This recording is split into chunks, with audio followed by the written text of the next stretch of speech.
This is Michael with Texas Brews and Tunes, and we are here with the Dru Cutler band, here with Dru Cutler himself and Tom. Say hi, guys. What's up? Hey, nice to see you. Very nice, guys. So, first thing I want to start off with is, Dru, can you tell us a little bit about, like, what your music's all about, who you are, where you guys are based out of? Yep.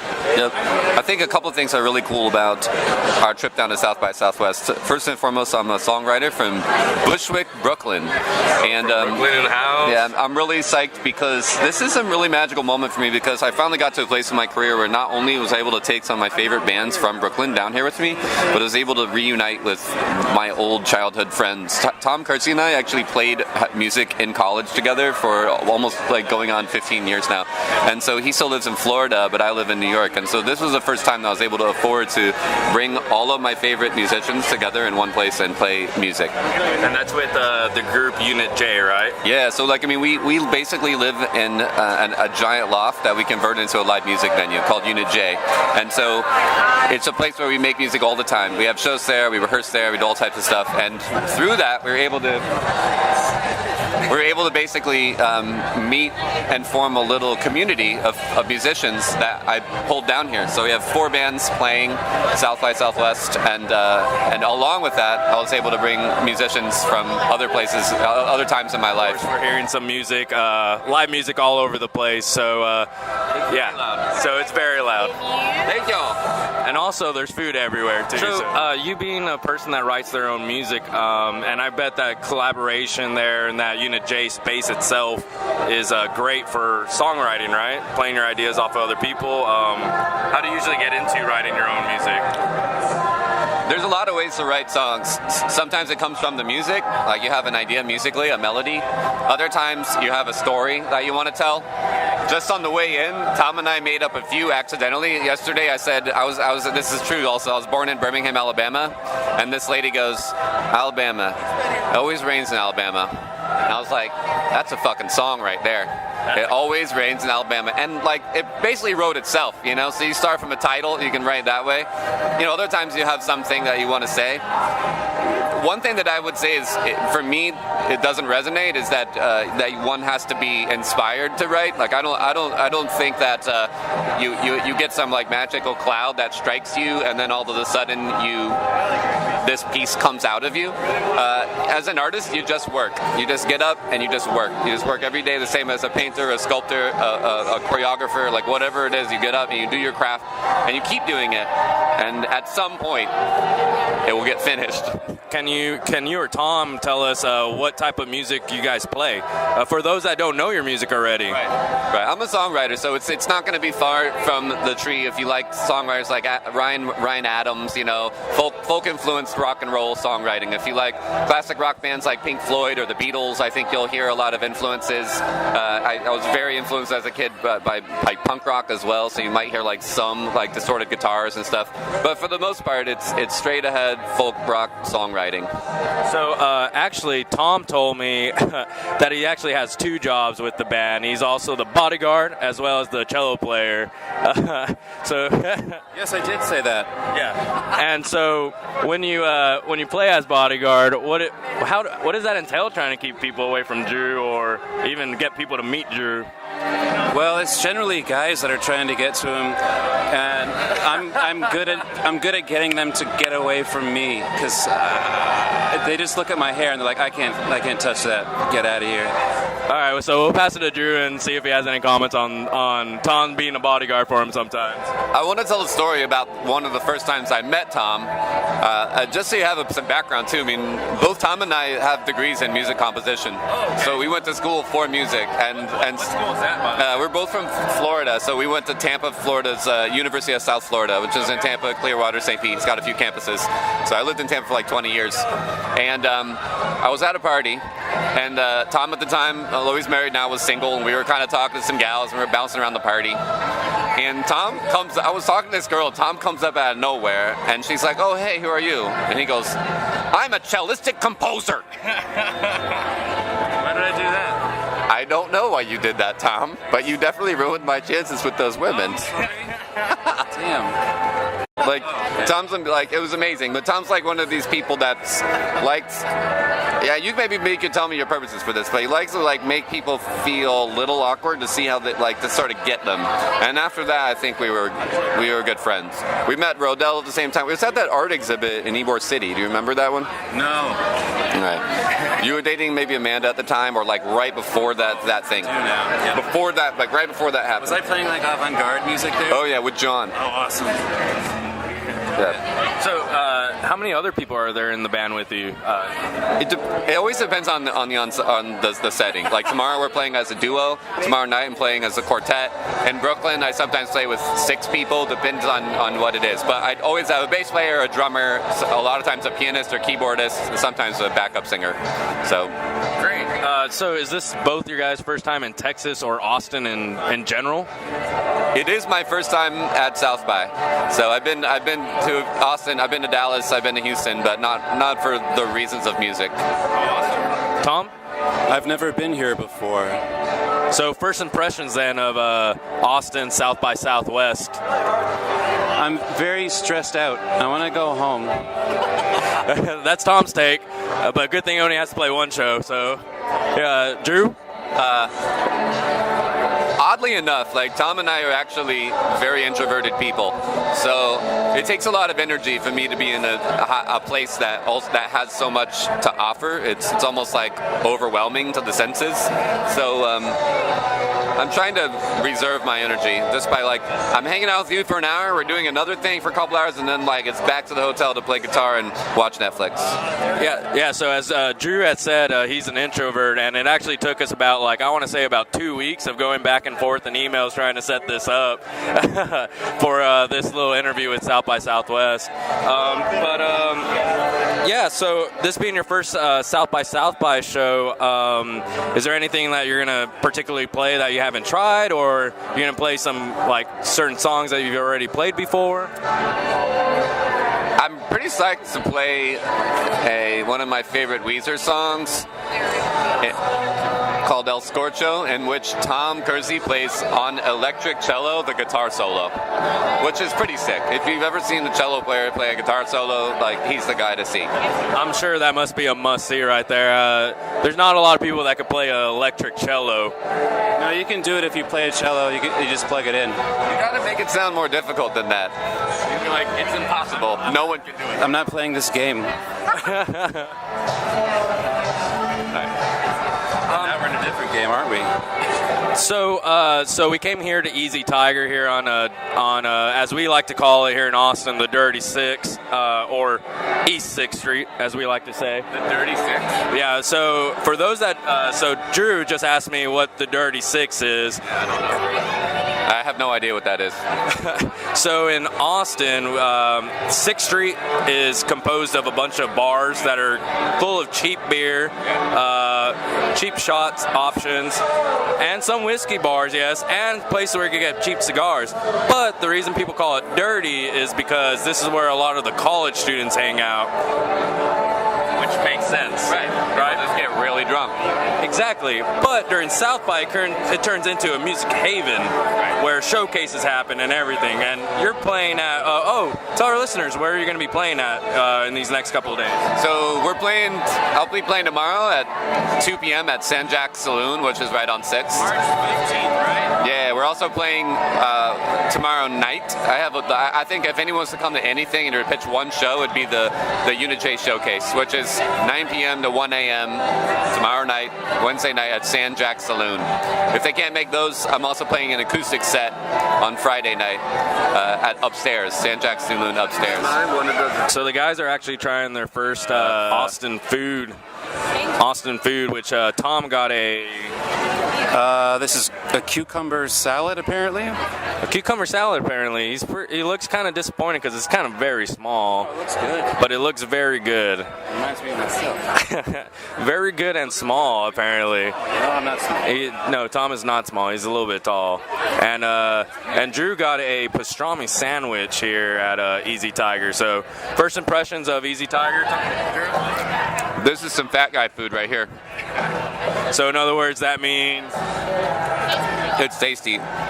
It's tasty. Tom with the vegan option of the cucumber salad. That's fucking good, man. I make my own pickles. Did you know that? Oh, so apparently Tom makes his own pickles. Now, this is a story might be worth of telling, because we also do have a food portion of our blog, so... Yeah, I'll tell you one short story. I made some pickles. I used mint and, what did I use? Vinegar, because you gotta use vinegar. And I also used that. Garlic and lemon and lime. Now I remember all of them. Thank you. Tom, man of a very big mystery, but man of many talents, apparently. He does everything. Pickle making, bodyguard, electric guitar, like cello playing. So, and he plays guitar. So he just told us another talent.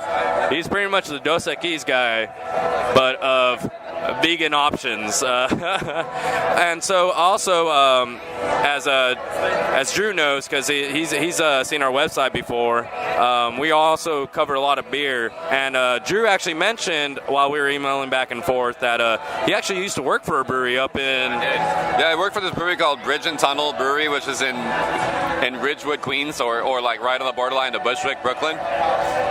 But I did like super grunt work, dude. Like I was filling kegs, like rinsing stuff out, like, you know, just cleansing things. So it was like really, really simple. The owner is one of my friends, a really great dude. And I had recently quit a full-time job and was just kind of helping out for a while. So let's plug that in again. What was the name of that brewery? Bridge and Tunnel Brewery.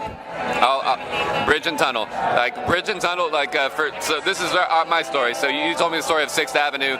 For people that live in New York, Bridge and Tunnel is a name for people that come into the city that don't live in the city. So when someone's like, I don't want to go to Soho, it's all those Bridge and Tunnel fuckers. It means Jersey people and Long Island people. People that come in through bridges and tunnels to like ruin what used to be cool. So that is exactly like Dirty 6th Street. People that literally just come here to party, drink, and get a little too crazy. And literally, if you are not at their same level, me and Dru Cutler just connected and bonded. I'm still waiting to connect and bond with Tom here because he's a man of very big mystery, but but you're right here. I think what's weird is like when people come into a place and it's not their home, right? Like they just shit on it. Like they don't care. They throw bottles on the ground. They puke everywhere. Like it's just they don't treat it the same. So if you live in the East Village, you really don't want people doing that to your home, even if there's good bars there. You know, you're like, can you just be respectful? Anyway. Bridge and Tunnel Brewery, my friends. So then what are your favorite type of beers? For we'll start with Tom first. All right, we'll never mind. He pointed to... Okay. Check us out, y'all. Florida Avenue Brewing Company, talking about Seminole Heights, Tampa. It's badass. I live 2 blocks from the place. They make great beer, and you should taste it. What kind of beer is it? Well, they make a really nice IPA, which is also kind of a grapefruit kind of thing in it. And they have a really nice other thing, which has other flavors. And then there's another one, which is red, and I don't remember the names, because I just go and I order, and then I go home. Walk on home. For Drew, what kind of beers are ones that you love? I'm a huge IPA fan also. Like, one thing I would say for the beer nerds out there, if this is in some ways a beer nerd blog, I think I could offer some value of people come to Brooklyn, they're like, what do? I highly recommend that you go to this bar called Torst, T-O-R-S-T, Torst. They have a very, very curated flights. It's owned by one of the guys that also owns the McKellar Brewery, and they offer like a food pairing, so if you order something, they'll like give you a beer with your food that pairs with it. So really cool stuff, but those are the 2 things I might be able to add to the blog that people might be like, that's cool. So just like that, we're getting some New York recommendations. A couple recommendations, and a Tampa, Florida recommendation. And some Tampa Bay recommendations for breweries to go to, which is awesome because I think people stick to too many like of the home base beers, which are like the Bud Lights, the Miller Lights, and all that, and they're missing out on so many great tasting IPAs, stuff made with hops that you can actually taste a good tasting beer. But going back to your music, tomorrow night at San Jack Saloon. SANJAC, Sanjak Saloon. Which is on March 15th at around what time? 9 p.m. to 1 a.m. And if people want to keep up with you on your website, social media, where can they find you at? I'm very active on Instagram. You can go there, or just check me out at DruCutler.com. Keep in mind that Dru Cutler is spelled with a U. Cutler with a U and Dru with a U. And it's 3 letters. DruCutler.com. DruCutler.com. And I want to tell a short story about that, and this is how people always remember it's Dru with the U. That's great. Yeah. A couple of years ago, I was Googling myself, as you do if you're a millennial. Bottom line, there's a gay male porn star that has my same name. I Googled Dru Cutler. Correct. And he spells his name with an EW. And so that's how the name Dru with a U got made. It's a stage name. See? Stage name, but does Tom have a stage name? We won't find out today. Mystery of Tom, the cello player. And he just keeps saying he's right here, but we know. Right? Yeah. The millennial song is called I Want the Moon, but That's Not All. And the concept is very simple. I mean, you and I, like all this folk, everybody here is under the age of 36, let's say. And basically that means that since we've been teenagers, we've always had the internet and we've always had cell phones. And we've always had the ability to pretty much get the information that we need, or order a taco, or like get a date online, or whatever it is. You can always do it. Yeah. Bottom line is that stuff doesn't really make us happy. So there's a really cool movement amongst millennials to still try to do yoga and meditate and be present and say, even though I have access to the world digitally, that doesn't make me happy. More clothes, more Amazon purchases, more this, more Ubers, like none of that helps. So that song, I Want the Moon, but That's Not All, directly points a finger at that movement, saying like, ultimately, it's you that has to make yourself happy, and it's an inward journey, and it's a very hard one. It's not simple, it takes your whole life to sort of figure out. Which a lot of people can definitely relate to, especially in our time and age, around our age, being plus 25, but still under 38, Yeah, we're in our early 30s. You're in your late 20s. Yeah, late 20s, but we all can relate to that, right? Everyone's very in gear with their social media. No one looks up from their phone when they're walking across the street anymore. Right. And so it's like, how do you get back to that being that just simple happiness of being present, having a beer with somebody and chatting or traveling, Or just being at South by and just enjoying music, right? Maybe you're not filming it or tweeting about it or talking to your friends. You're just fucking there. Yeah. For that moment. It's really hard to do. It takes all of your energy. It takes effort now, right? Which is crazy. It is. Because people are so disengaged with just listening to what's there in that moment. Right. Well, that's a very fascinating conundrum that we're in, and also artistically, I want to inspire people, to just be in the moment and make the most of now. So, any last thoughts from both artists, from Tom and Dru Cutler? My last thought is, oh no, what did I do? So that's in reference to South by and why he came, I'm sure. Any last thoughts on coming to South by for the first time and being able to showcase your own music? I'm really, really psyched that the band's going to make it. The last story I want to tell is that the snowstorm this week completely fucked us up. I want to tell you that 7 people, their flights were canceled. And rather than just tucking their tail between their legs and crying all night, they rented a van, they got in it, they canceled their work, their prior engagements, and they fucking got in a van. And they've been driving, as of now, like for 12 and a half hours. And they'll be here at 4 a.m. today just to play 2 shows. So it's like a level of dedication that, I'll be honest with you, I don't know if I would have even done it. Like I might have fucking been like, I'm not going to make it this year, boys. But these musicians that are coming this week are in it to win it, and I respect that wholeheartedly. And South by does that to artists, and like South by is just that mainstream name that people just know. Yeah, they want to be attached to it. It helps. It's good. It's a good thing to say I went to or I was part of, And so what we like to say when we sign off is Texas Brews and Tune Out, and we like to get a cheers with that. So let's cheers with our beers. If no one knew, Dru Cutler and Tom have been drinking this whole time and eating, which is amazing because we got through a whole segment of eating and drinking, which is awesome. But we're all going to say together, Texas Brews and Tunes. Texas Brews and